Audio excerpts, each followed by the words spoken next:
Yeah. I feel like I can rule the world. I know I could be what I want to. I put my all in it like no days off. On the road, let's travel, never looking back. Okay, sweet. So I'm here with Tax Girl. I'm here with Kelly Erb, who has a great handle and domain. I got to give you credit. You've branded the hell out of yourself. So you have @TaxGirl on Twitter and you have taxgirl.com. So already you're my kind of person for having this kind of pretty interesting self-branding, plus just being, most people who understand taxes don't understand social media and content, and you seem to do so. So am I right in that assessment? I hope so. Thank you for By the way, the kind words. Yeah, no, I actually started out, I think pretty early on in the kind of the tax writing business. I was an attorney that just started writing about tax. And at the time, I think a lot of people were writing really technical pieces, and I didn't think that made sense. So I was trying to be more accessible. So that's kind of how that evolved.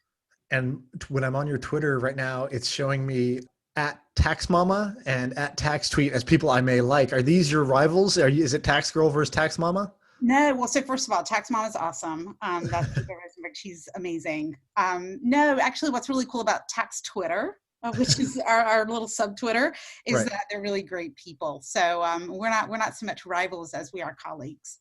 Great. Okay, I love it. And you had this Forbes article go viral recently that was, I'll read the title. It was "The Ordinary Taxpayer's Guide to the Extraordinary Story of Trump's Tax Returns." And I was looking at Forbes, and basically I would say, like, you've been a contributor, and I would say your normal post will get, thousands of reads, of views, I guess. It shows it on the site.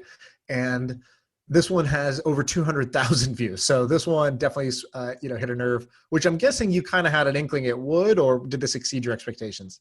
So the thing about tax coverage that's really tricky is that when you talk about views, if you were to look at my articles in March, it's not unusual for one to get a million or two views, right? But for this time of year, right, people don't talk about tax in September, just as a general rule. Like, people are over it by now. So that the coverage doesn't usually start up again until like December, when people are thinking year end. So right. Yeah, to have a lot of views on something that doesn't directly impact you as a tax story is pretty unusual, I'd say. I did expect some coverage of it. I think the thing that I got a lot of impact on social media, because actually I think it's probably been shared more than it's been read, is that people were interested in the fact that that particular article is more about the mechanics and not about the politics.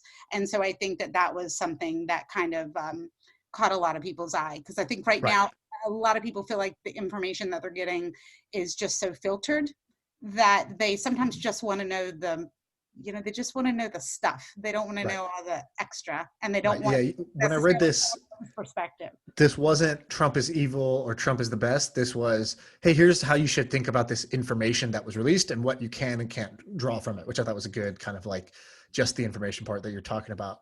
Okay, so yeah, this got a bunch of views. It's like, selling a Christmas tree in May. You sold a lot of Christmas trees in May randomly. So I think that's what's interesting about doing this article not during tax season.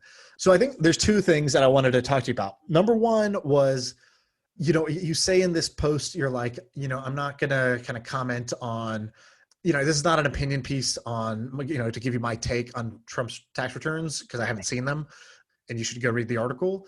So I do want to get your opinion on it. So even though in this thing you said you don't want to talk about it, I am curious. Like, what was your personal reaction when you read the news, the New York Times article? So one of the things that's really interesting is if you've been following the Trump tax story at all, and I've actually written about it as far back as 2015. A lot of this information is not new to us. I think the thing that's so extraordinary about what the Times did is they have packaged it all at once, right? So I think a lot of the information, we've been hearing bits of this for, years. Just a page or two leaks out and somebody talks about it on Rachel Maddow, or people of, Michael Cohen talks about it in his book. I mean, a lot of this information that we're hearing isn't new.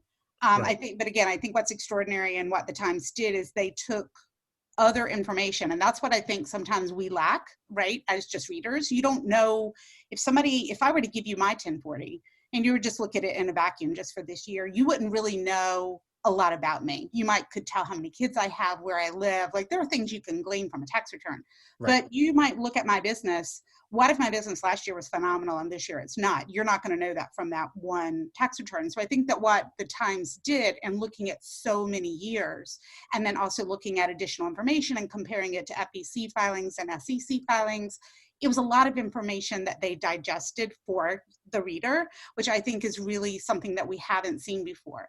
And, to the point about a lot of people have said, well, why do we need to see it now? I don't know that that's a personal decision on your part, but I will say that usually when you are evaluating presidential candidates, you like to know what the economics and what the finances are, not just in terms of are they successful or are they not, but, where are their business interests? What kinds of money do they owe?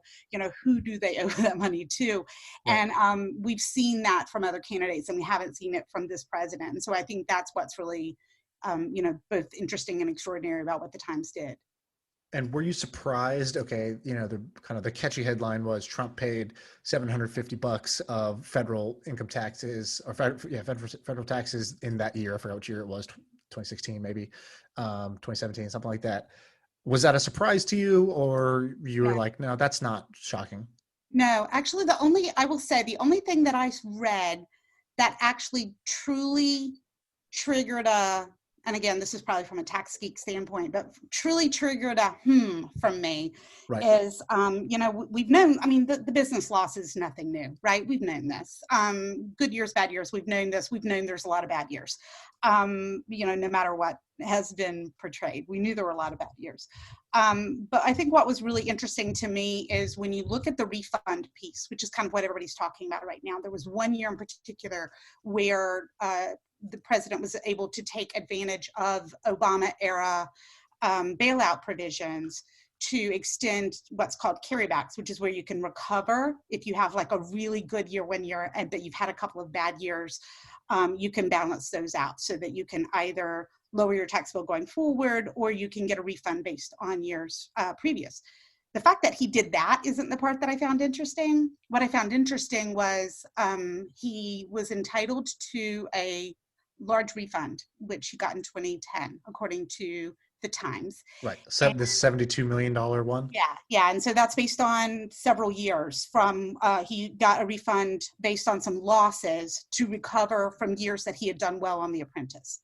Mm-hmm. So he had paid some taxes in 05, 06, 07, 08, and then he has a bad year. He can kind of apply that bad year backwards and get a refund. So, and that part didn't surprise me either. But the part that I found really extraordinary when I was reading is that that went to a joint committee for review because the number's so big. That's actually by statute. Once refunds hit over $2 million, they go to a committee so that people are like, let's look at this and make sure it's legit, right? So that's what happened. And that was kind of the crux of the audit that the president kept talking about every year when he says he couldn't release his returns because they were on audit. Now we know that that's what triggered the audit was that year. Because that's separate from the piece about, presidents get audited every year because he wasn't president in 2010. This is unrelated. But when you get audited, sometimes that can go on for a while, but it's extraordinary for it to go on this long. And according to the Times, that's because they were unable to reach a deal. And the president kept consenting to extend the time to assess, which is like a move that, you can do for all kinds of reasons. But the thing that's interesting to me is they say that in 2014, at least the Times says, that in 2014, they were close to a settlement. And that's what I found extraordinary because as a business person, and I run my own show as well, you don't typically like to have that kind of uncertainty, especially on the financial side, go on for that long, right? So that was the piece I have to say out of the entire report and the follow-up. It wasn't the losses or the depreciation or any of that. It's the idea that as a business person, you would be close to a settlement in 2014 and then 6 years later still be hashing that out. And, we don't know why it fell apart. We don't know the details. I'm not going to speculate, but I will just say again, as someone who runs my own show, if I knew that I might have to pay back $100 million, I think I'd want that resolved sooner rather than later. I see. Okay. All right. So that's sort of the Trump tax side of things. And the other piece of this is just, we have a lot of people that listen to this that have their own businesses that, taxes tends to be your biggest expense the more successful you get, because it scales up with success in many ways. And I know for myself, I've spent the last 6 months trying to figure out how do I reduce my own tax burden, because, it's large and I want to be smart about it. And I started from a place of completely zero education around it. And now I'm like, oh, can I go buy a building, put solar on the roof to get some credits, depreciate the bill? I'm trying to think through what are all my options here. Should I be living in the Caribbean type of thing? And so I just wanted to get from you kind of like, I don't know, is there a 101? Is there a dumbed down version of it that you could sort of walk people through of things that they should be thinking about or looking at if you are a business owner and you're trying to think about tax strategies that you think work well? So, well, first of all, there's two things. So the first thing is that I kind of, just to tie back to the Trump piece as well, as you mentioned, taxes are a big part of being a business owner. It's rare that you're going to have a $750 tax bill. I mean, no matter what you do over and over and over. So I think that one thing people need to think about is not to compare their tax liability to other business owners, because your circumstances are very different, right? Even if you have two website owners, it's still going to be very, very different. What you do, how successful you are, how you spend your money. So the first thing I would say is just be careful about comparisons. But then one of the other things that you said, which I thought was really interesting, like you mentioned solar credits. I'm like, yeah, like as you're talking, I'm like, absolutely, those are things you can do. Yeah, because there are definitely things that you can do depending on the kind of business that you have that will reduce your tax liability. But you shouldn't, as a business owner, be too quick to focus on lowering your taxes, because as a business owner, you want to maximize your profits, right? Not necessarily just focus on taxes. And a lot of times to lower taxes, you have to spend money. So you want it like those solar panels, right? So you need to figure out, is that going to be a return on investment that makes sense? Am I going to earn enough tax credits to make up for the outlay of the funds in the beginning? And I think that that's sometimes where people get stuck, because they start thinking to themselves, I'm going to buy a car for my business because somebody told me if I get a car, I can write it off. I'm going to buy a new printer and a third monitor. And they start adding all these things because they're deductions. All these expenses. Yeah. Yeah. And if you could see me, I'm doing like little air quotes. I'm like deductions. But those are also spending money. So you shouldn't get so lost in the idea that you want to lower your tax bill that you go down the road of spending money. What you should do, and this is, I think, where you are going, is that you should think of things that will make your business better that are also tax beneficial. And that's where I think people get sometimes confused. Does a third monitor make your life easier? If it does, then that's a really smart expense because it helps you be a better business owner and it's a deduction. So that's, I think, my big takeaway would be to think of areas where if you spend the money to get the deduction or the credit, you're also getting a benefit to the business. It shouldn't always be focused on just lowering that tax number. This week's episode is brought to you by Our Crowd. Do you wish you were early in some of the best performing IPOs of 2019 and 2020? With Our Crowd, accredited investors have access to invest directly, easily, and most importantly, early. Our Crowd investors have benefited from Our Crowd companies IPOing like Beyond Meat or being bought by companies like Intel, Nike, Microsoft, and Oracle. What makes Our Crowd different is that they have in-depth due diligence, which includes meeting with management teams, doing comprehensive vetting of the deals that they decide to make as part of the portfolio. And if they've selected a deal, then accredited investors get an opportunity to invest alongside them at the same terms. If you're an accredited investor, you can join Our Crowd for free at OURCROWD.com/thehustle. And you can review the deals. No payment is involved until you decide to participate. So today you can join Our Crowd's investment in Mimic. Mimic explains that their tiny robots allow surgeons to be less invasive and safely perform gynecological surgery so women heal faster and have less scarring. Mimic is a much needed innovation in the rapidly growing multi-billion-dollar robotic surgery market. You can get in early on Mimic and other opportunities at ourcrowd.com/thehustle. If you're interested in investing, you need to join Our Crowd. The Our Crowd account is free. Just go to OURCROWD.com/thehustle. Great. And by the way, welcome, Sam. Sam just joined. And so Sam, we're talking to Kelly about all things taxes. She is at Tax Girl on Twitter. And I think you have a podcast, right? Tax Girl podcast. Is that right? Yes. Mm-hmm.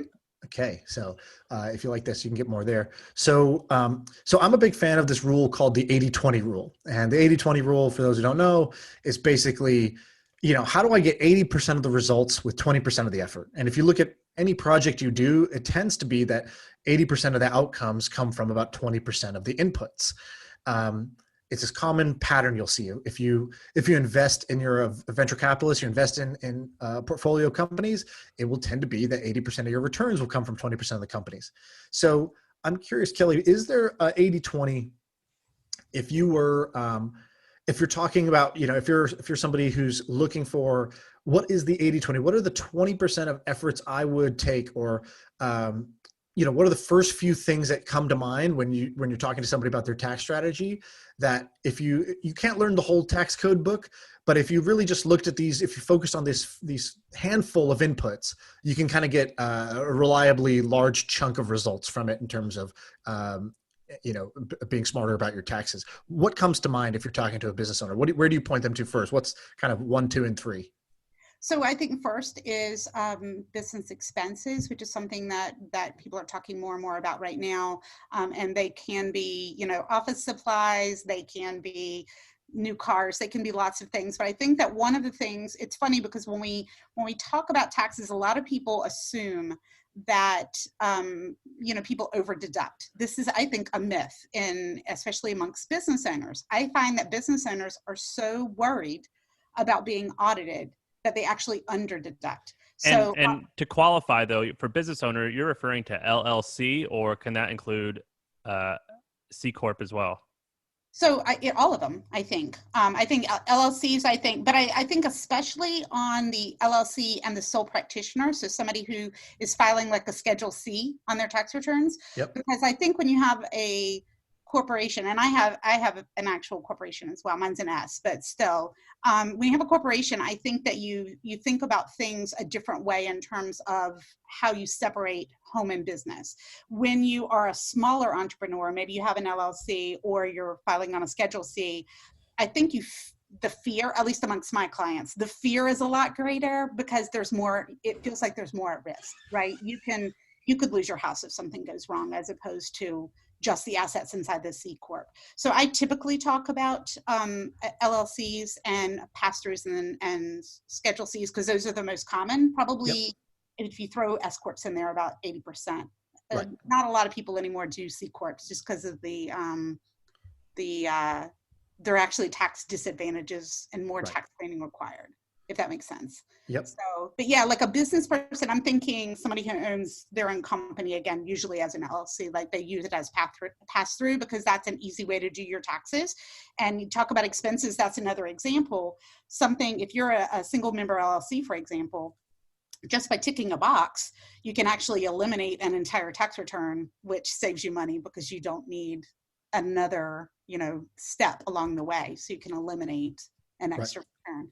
So I think a lot of times business owners, again, especially smaller businesses, worry a lot more about, because they're looking at the numbers a lot. I think that people who are more involved in the day-to-day, they're looking at the numbers more.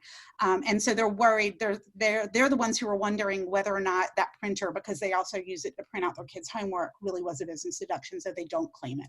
So in terms of what I would say yes to, I would say look at the ways you spend money and see if they could be recharacterized as business expenses, because I do think that more people under-deduct than over-deduct.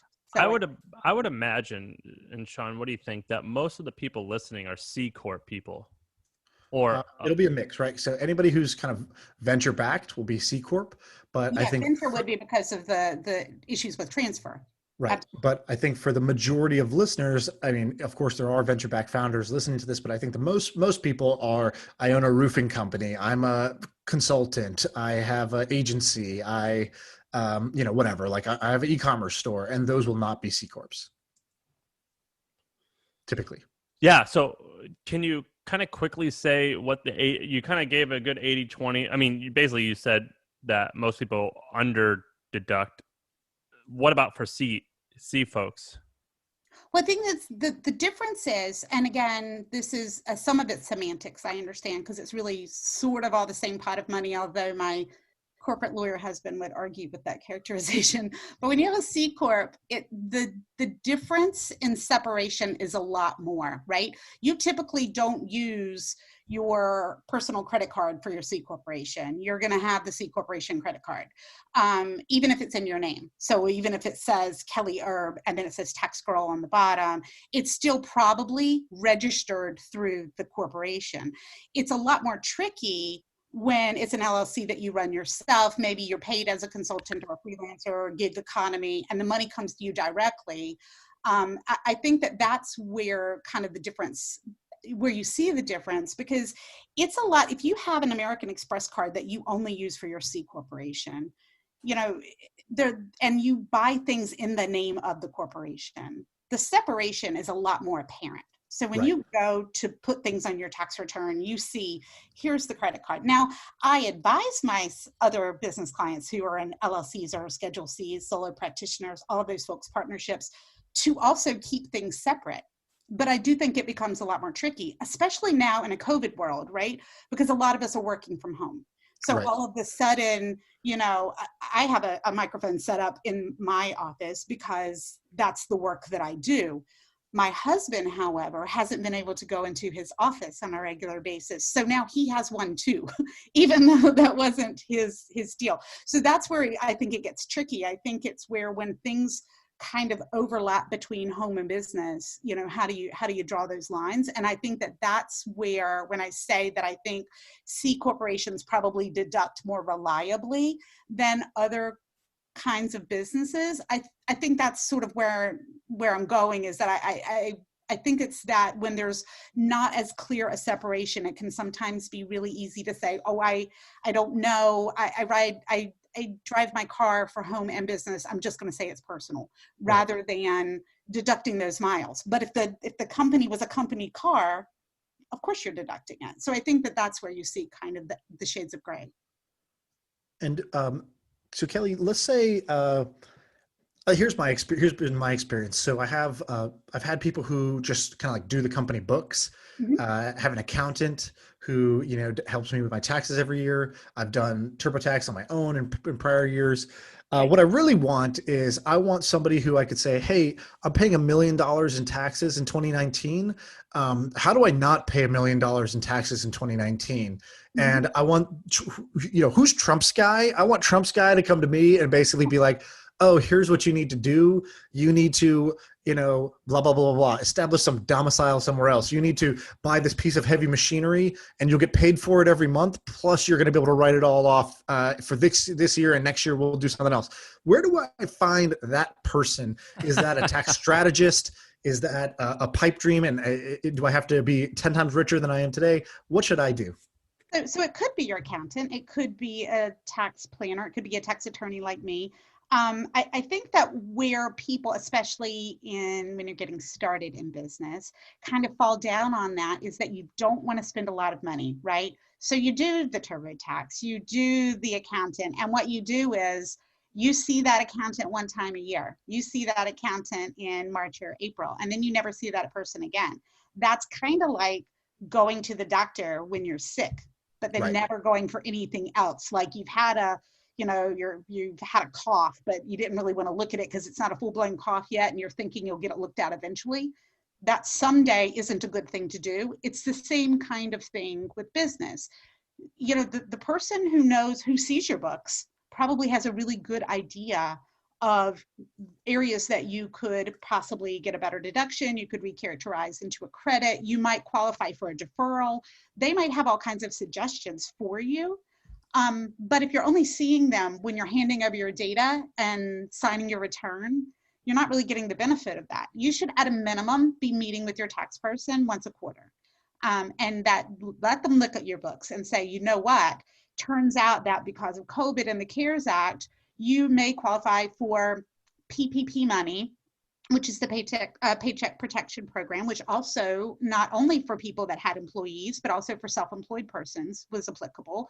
That money was a loan, but it was a forgivable loan. So it's tax-free to you. So it's income tax-free. Right. You could have gotten paid to keep running your company during COVID and not have to pay that back. You might not have known that, or whether you even qualified for it, without talking to your tax person, because you're not going to get that in TurboTax. And so I think that when you say, like, who's Trump's person, it's not that he has a person, it's that he has a team. He has accountants. He has an accounting firm. I think it's Mazars. He also has tax attorneys. I happen to know one of them is William Nelson, because I always remember that his tax attorney was Willie Nelson.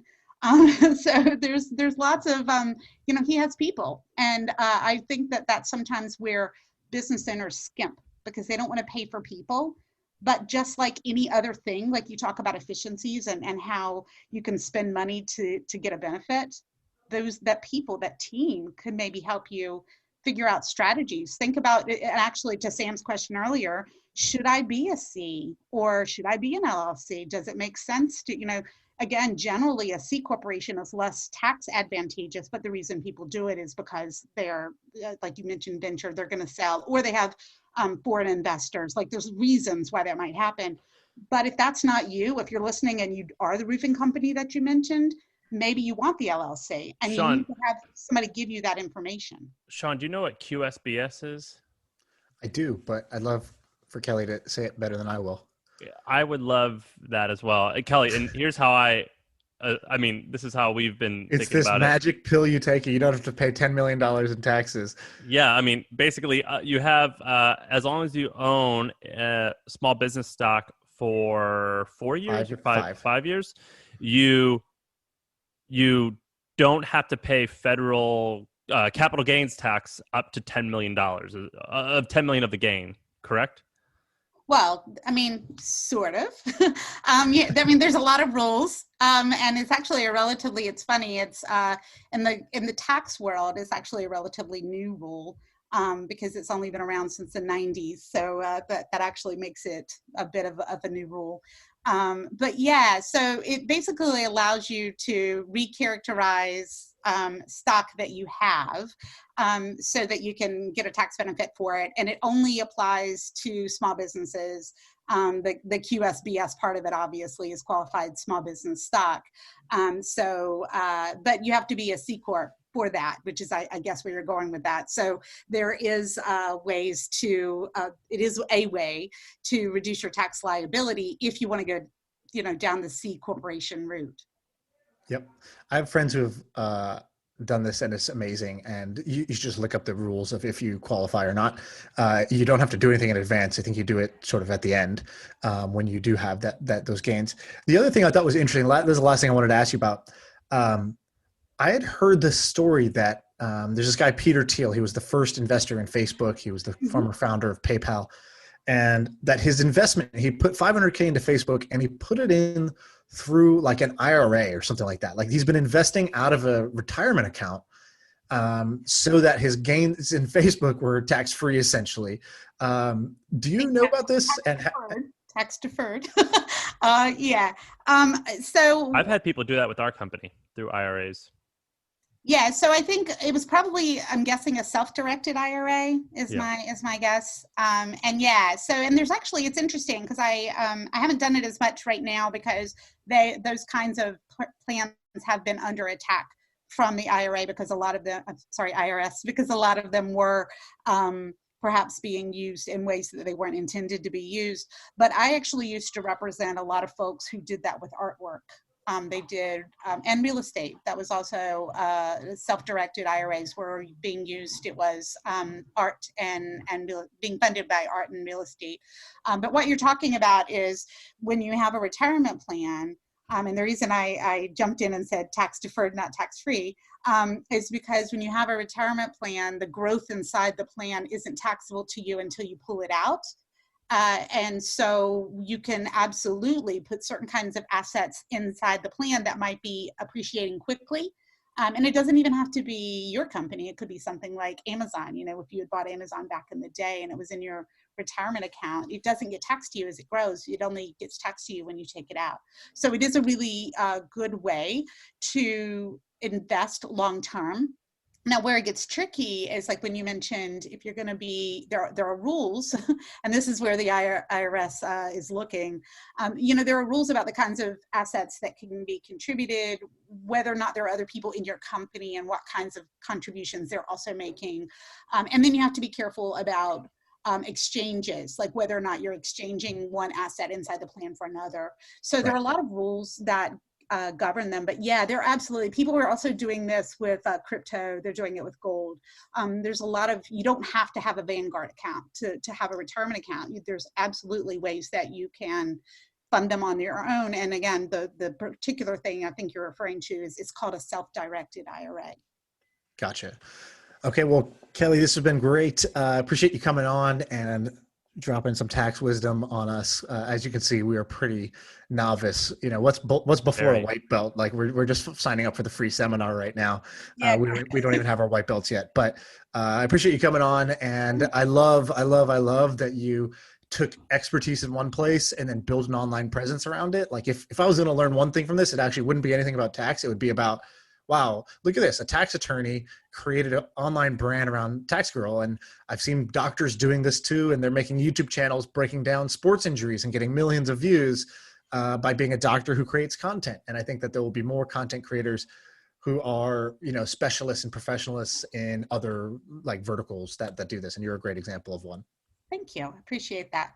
And if I could leave one piece of wisdom, though, just would be absolutely kind of going back to the thing that you mentioned before, is just if you have tax questions, whether it is a website or whether you go to YouTube, it pays to get good information, and no matter how you consume it, because I do think that using those kinds of strategies is what can make you successful. Because again, you don't want to focus on paying the least amount of taxes. You want to maximize your profits.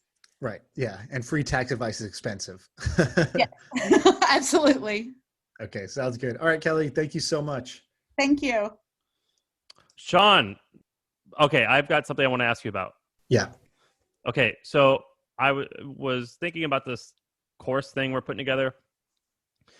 There are a significant amount of companies that look like they are one thing on the outside, but behind it, it's just a bunch of people doing all the work. Mm-hmm. And I wanted to give you 3 examples. Go for it. The first is I found a website online that you pay $150 and you get a cartoon dog canvas. And so what you do is it's like, I made a website to test it. All it is you upload a photo of your dog. They send it out to like Fiverr.com. They get the cartoon made for $5, and then you can get it put on canvas for like $25. And they sell for $150. The second one is, PitchBook.com, PitchBook? Yep. Okay, they do like $150 million a year in sales. A lot of their data they get because they hire these guys in India to like just go out and cold call people and ask for like, that's all it is. I mean, at this point, I think it's far more sophisticated than I'm dumbing it down to, but that's like, I believe how they made a significant amount of money. And the third one is summarizing books. So this is a 2-part one. We were talking about this company called Card Munch, and the way it started was this guy he built this really simple app where he would take a picture of a business card, and then on the back end there was human beings that would transcribe that business card and upload it to your contacts. Same with summarizing books. So like OkCupid started this way, where they just outsourced it, and they just had someone summarizing all these books for like so cheap, like $50. OkCupid did that? What do you mean? Sorry, the guy who started OkCupid had another company called SparkNotes. Okay, gotcha. Yes, SparkNotes. Sorry, yeah. Anyway, what else have you heard of that was like that, where it's... Well, we have a friend who did this in the textbook summary space. Yes. So he did the same thing. one of the we'll ask him afterwards if we can run any of this. I'll cut it out otherwise. But one thing that, you go buy a textbook, it's a calculus book for your college class. And then there's like, at the end of every chapter, there's these like problems with, and the textbook has like a solution at the back, right? You go look up the answer in the back, see if you got it right. But the answer is like one line. It's like, the answer was C, but you don't know why it was C. You don't know how they arrived at C. And so he got a bunch of smart people in India to like go through and actually hand solve all the chapter 1, 2, 3, 4, 5, all the questions in there with the actual show your work. And people would buy these like course note solutions, basically the textbook solutions that were actually like fully written out, which they could either use to just like fill in their homework without doing their homework, or to learn and be like, oh, that's how you actually solve that problem. Cool. This is like a tutor, but way cheaper. And so that was, I thought, a really good hustler solution to that problem. What I think someone can do, and I think I don't want to do this, I think I could do this in a matter of 30 days, is build a company by going to Fiverr.com, finding one of two things. One, the most impressive $5 bit of work. Right. Something that like, I would see this and I'd be like, are you kidding me? This is only $5. Right. Then I would make my own website and make it look amazing and sell it at a massive uptick, and then just manage the contractors to get it done. Yes. The second thing that I would do is find talents on Fiverr. Fiverr, for those listening, it's a marketplace for jobs that cost $5. Of course, now they do like more than $5. But now nothing costs $5. Everything's $20. Right. So but it's like someone's like, oh, I'll narrate your 30-second commercial. Right. I'll make your podcast intro. Yeah, which is I think how this one was done, or at first maybe. Yeah. But I would find a Fiverr job that was positioned poorly, and I would reposition it and market it just like that. So, for example, I found this guy who would do cartoons. I would just say, oh, I'm just going to make it strictly dog cartoons. Send me a picture of your dog. Like, you know what I mean? Or I will narrate this thing for you. I'm going to turn it into like custom voicemails by the guy who sounds like blank. Right. Or like Donald Trump impression voicemails. Right. Yeah. You take impression guy who does a good Donald Trump impression. You're like, okay, cool. This is Donald Trump wishing you happy birthday for $35 as a service. Exactly. And so you just fix the positioning. Right. I'm looking through Fiverr right now and looking at the popular categories. So a lot of them are on like basically some kind of either it's a lot of like creative arts. So design, music, video, things that people typically don't have the skill set to do themselves. So it could be like coming up with your brand packaging, fixing up your personal website, your portfolio, creating a logo for your brand, right? That's like one of the most common Fiverr jobs ever. And so there's a bunch that are like that. There's like hand illustrated portraits of you.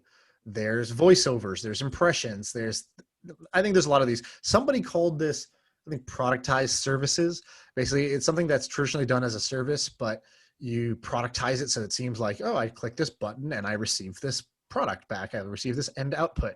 And underneath the hood, you're farming it out to Fiverr and Upwork, and you're just connecting the dots for people that don't know that that's where they should go look. They don't want to take the time to go find the right person and write a brief and all that stuff. And you sort of automate that workflow. Yeah, and it's not like a scammy thing. I kind of presented it as a get rich quick, kind of lazy way to do it. But of course, there will be work. Like you have to vet the people. You have to make sure it gets done in a timely manner. If there's revisions, you've got to handle it. Right. Basically, but the vetting the person.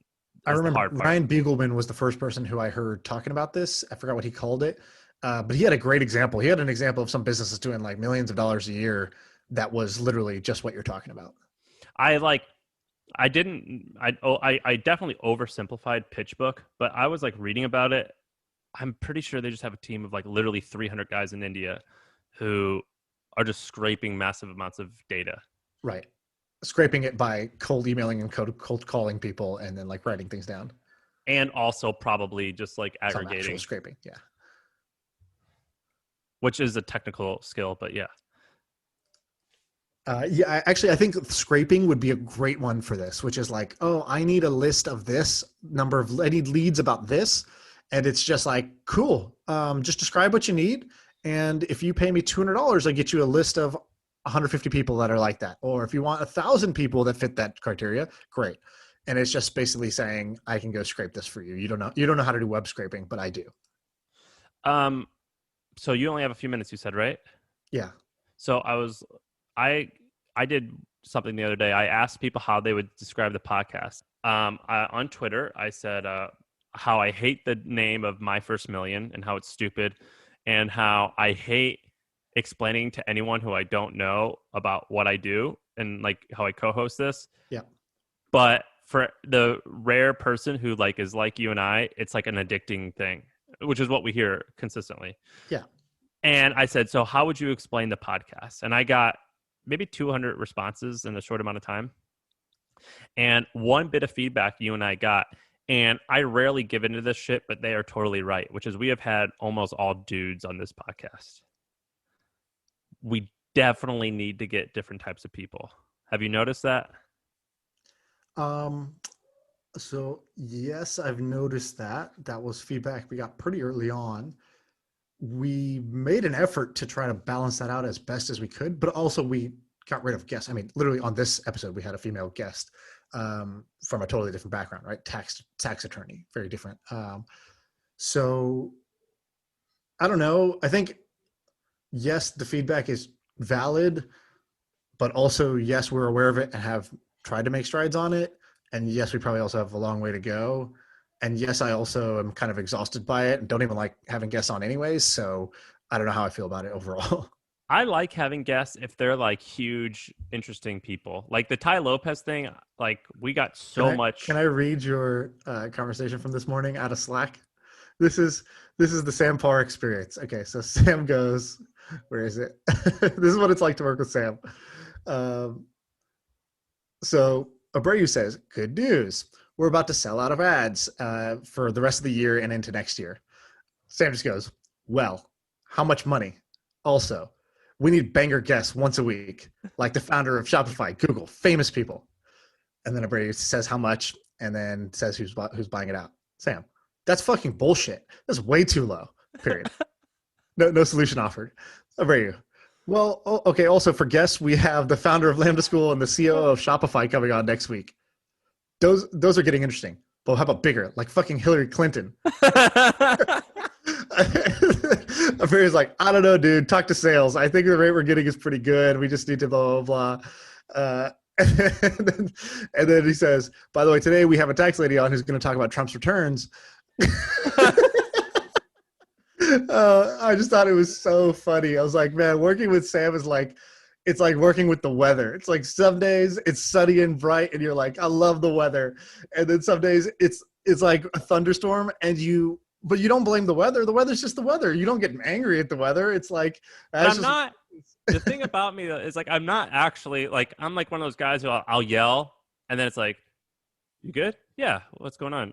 You know what I mean? Yeah, for sure. You're not actually angry at anybody. I just thought it was really funny the way that you reacted. Actually, let's bring Abreu in. Abreu, what was that like to be on the receiving end of that response? This is now an intervention for Sam. I'm surprised you brought it up because, like, I just thought that was like normal Sam. Like, if he had responded a different way, if he had responded a different way, I would have been surprised. But that was concerned. No, I'm like, yeah, this is the reaction you get.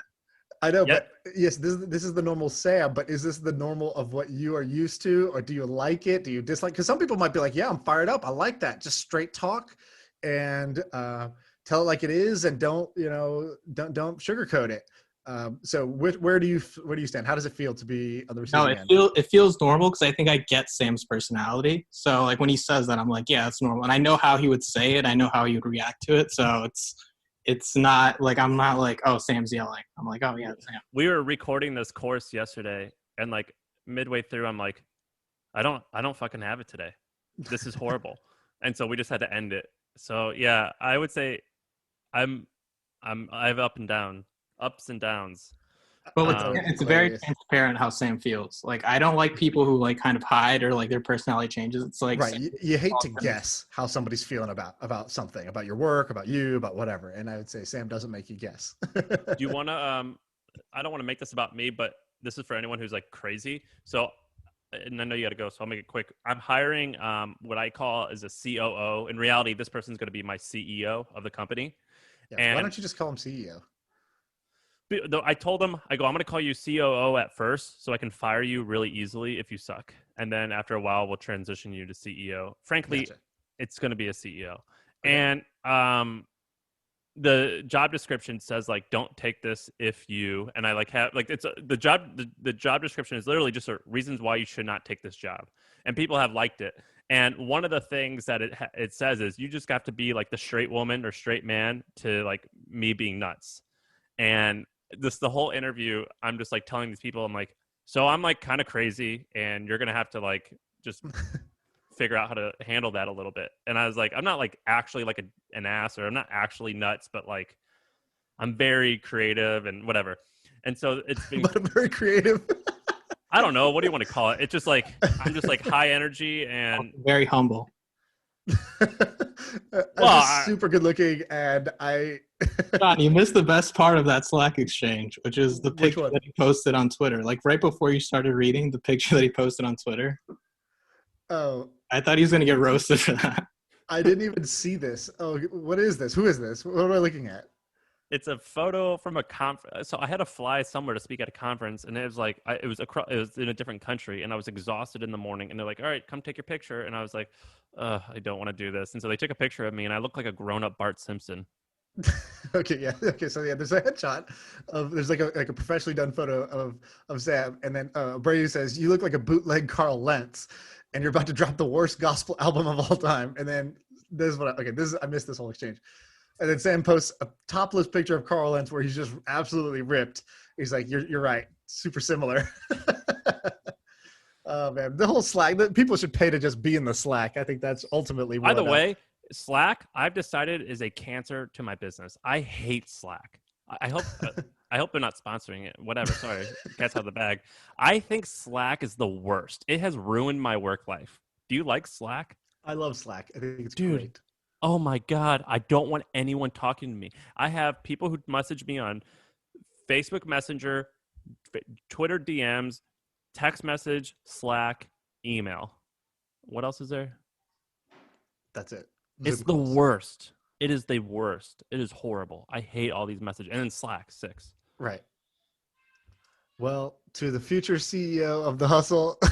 Good luck. Dude, This we're tweet interviewing is a bunch of ballers. We're interviewing all these people, and I'm like, why is this guy talking to me? That's great. I love it. Okay, one last thing about CEO-ship. You saw this Coinbase letter memo that went out. What was your reaction to it? Totally on board. Okay, so I'll explain it for those who didn't see it. So just go look up Coinbase memo or something like that. You'll find it. The CEO of Coinbase basically emailed out like kind of a confusing little email, but like what he was basically saying was It was definitely poorly written. it's poorly written, but he was like, hey, at work, like Coinbase is not going to like take political stands around causes. And also like when you're at work, just be at work. I don't want to be debating politics and social issues. Like that's kind of a distraction from our mission. And if we do put resources and donations and we do care about causes, it's causes related to our mission, which is, let's say, I don't know, like an open financial currency system or something, financial system, which is like, you know, the crypto world. So like we're all about growing the crypto economy. That's what we're going to focus on. That's what we're going to do at work. That's what we're going to talk about at work. Those are the causes we're going to support. And everything else doesn't have a place here. If that's not a place you want to work at, like there's a meeting with your manager where you can go and get another job.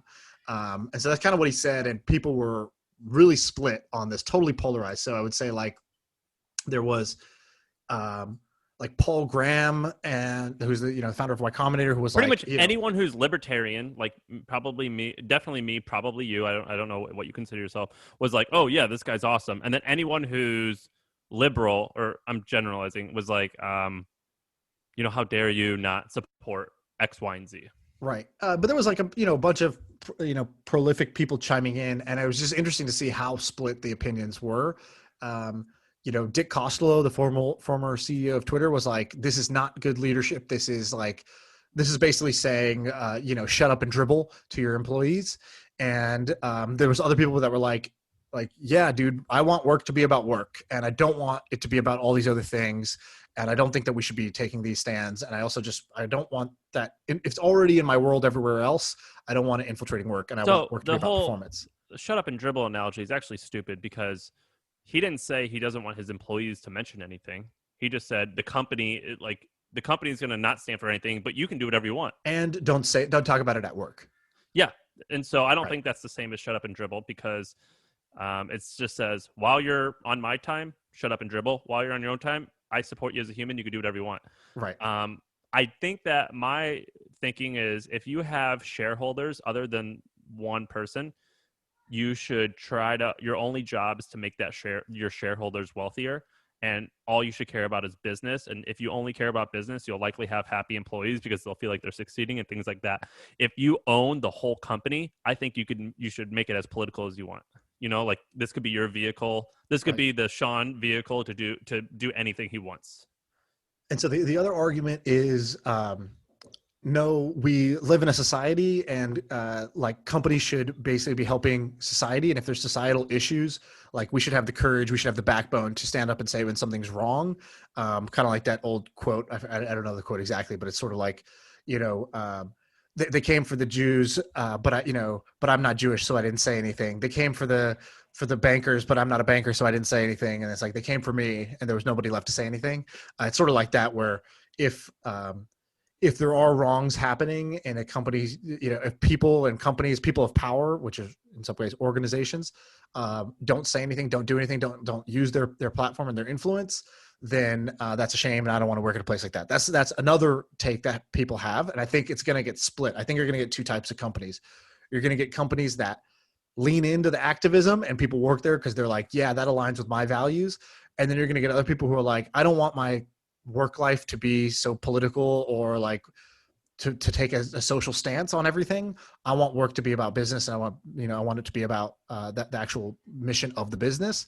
And I think it's going to get split, and then people will self-select where they want to work. And by the way, I think that last argument you made is actually a really good argument, because in my head, I'm like, well, we would hopefully know like what's actually serious and what you should like say no to. And then maybe a lot of people will be like, well, this is serious. Like, why aren't you saying? And I'm like, I would have to actually walk through that exercise on how to figure that out. Right. And the other interesting thing was the sort of rumor mill was basically, because it was like, why'd you post this like really weird thing? It was sort of weird because it was like, this is something he was saying to his company, but he published it and was like, I want other leaders to learn from what we did. And everyone else was like, so split that it wasn't like this great example of anything. And then somebody on Twitter, and her name's Erica Joy. She's a Black woman on Twitter, and she was basically saying, by the way, the inside scoop of this is that he was like, his hand was being forced. The engineers walked out because he wasn't saying X, Y, and Z. He wasn't saying Black Lives Matter. The company did nothing when all the other companies were standing up and saying something. And so he was being pushed. And then this was his like tantrum back about like, okay, you forced me 3 weeks ago, because the weird thing is like 3 or 4 weeks ago, he posted on Twitter, I want to unequivocally say Black Lives Matter. And here's why here's what's wrong in the world and how we should work to fix it. And so she was basically saying like, he didn't want to say anything. He was being pushed to say it. Engineers walked out. So then he put that statement up, but this is like the retaliation weeks later of like, look, that's not going to happen again. Like, that's not how our company's going to run. If that is true, and I'm going on Glassdoor right now and clicking most recent.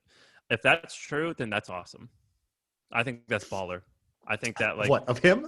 Yeah, of him. If like someone threatens you, like, if you don't do this, I'm out. In most cases, you should say, all right, bye. Right. Like just for that.